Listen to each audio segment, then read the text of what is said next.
किसान भाइयों नमस्कार। मैं कृषि डॉक्टर सतीश आपका Bharat agri Hindi YouTube channel में स्वागत करता हूं।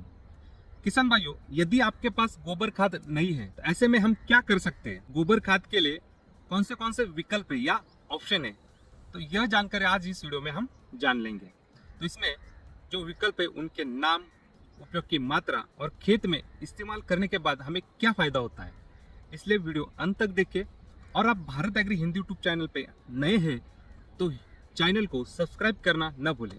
तो चले वीडियो को शुरू करते हैं। किसान भाइयों, पहला सबसे बढ़िया विकल्प देखा जाए तो वो होता है वर्मी कंपोस्ट। वर्मी कंपोस्ट कैसे बनाया जाता है? जो हमारा गोबर खाद है, गोबर खाद को केंचुओं की मदद से सड़ाकर यह एक जैविक अच्छा वर्मी कंपोस्ट बन जाता है। तो वर्मी कंपोस्ट हमें क्या करना है, हम खेत में डाल रहे हैं तो खेत में हमें 2 से 3 टन प्रति एकड़ डालना है। जब हम गमलों में डाल रहे हैं तो हमें 200 से 300 ग्राम प्रति गमला डालना है। जैसे हम कोई बागवानी फसल है हमारे पास, जैसे ये आम है, तो आम के लिए हमें कम से कम 5 किलो, ज्यादा से ज्यादा आप 10 किलो भी डाल सकते हैं। किसान भाइयों, दूसरा विकल्प देखें तो है वो जीवामृत। गोबर खाद की जगह पे हम जीवामृत भी बना सकते हैं।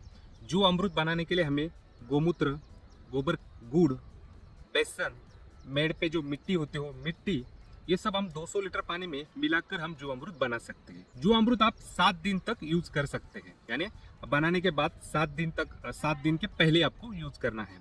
और यूज करते समय आपको 200 लीटर प्रति एकड़ आपको छोड़ना है। आप स्प्रे करना चाहते हैं तो 2 से 3 लीटर आप 15 लीटर टंकी को लेकर स्प्रे कर सकते हैं। और पौधों की जो जड़ें हैं वो बहुत ही मजबूत रहते हैं। तो किसान भाइयों, जीवामृत बहुत ही बढ़िया विकल्प है आपको गोबर खाद की जगह पे।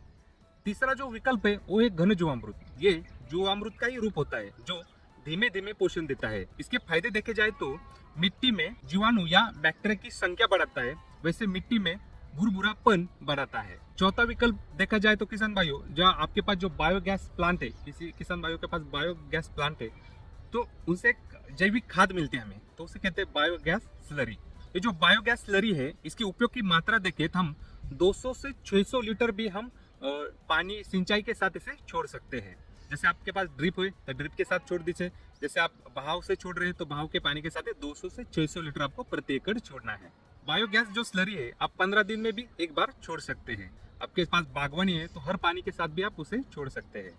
इसके फायदे देखे जाए तो हमारे जमीन की जो जल धारण क्षमता होती है वो अच्छी तरह बढ़ाता है। जो जमीन में नाइट्रोजन की मात्रा बढ़ाता है, उसके बाद ऑर्गेनिक कार्बन है हमारा वो अच्छा हो जाता है।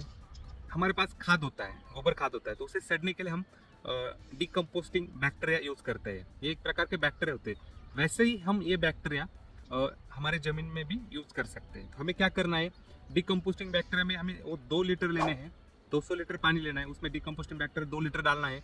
उसके बाद काला जो गुड़ होता है वो हमें लेना है 2 किलो।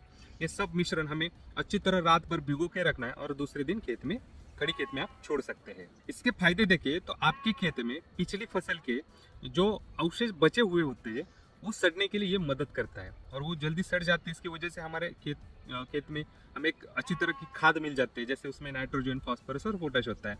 जैसे एक एग्जांपल दे दो आपको, जैसे गन्ने की जो ट्रैश होती है उसे सड़ने के लिए हम ये डिकम्पोज बैक्टीरिया यूज करते हैं। तो उसी तरह जो भी आपके फसल में बचे हुए फसल के अवशेष है वो आप इसे सड़ा सकते हैं। तो अच्छी तरह इसे आपको तो आपकी जमीन की उर्वरता तो अच्छी रहेगी और आपके जमीन को खाद भी अच्छी तरह से मिल जाएगा। तो किसान भाइयों, आपको दी हुई जानकारी अच्छी लगी होगी तो वीडियो को लाइक, शेयर और कमेंट करना मत भूलिए। तो मिलते हैं अगले ऐसे ही नए वीडियो के साथ, तब तक के लिए धन्यवाद।